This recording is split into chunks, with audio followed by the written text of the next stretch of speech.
Он самостоятельно выбирал свой маршрут, об этом мы узнали, как и большинство присутствующих.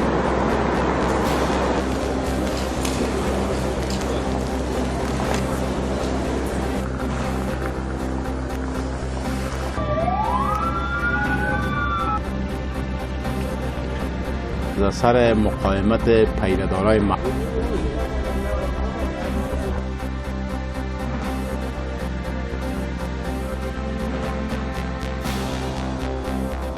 Dia plena.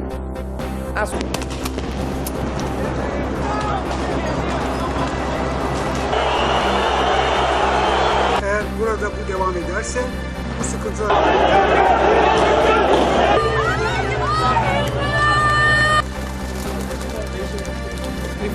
In comparison to what he has done.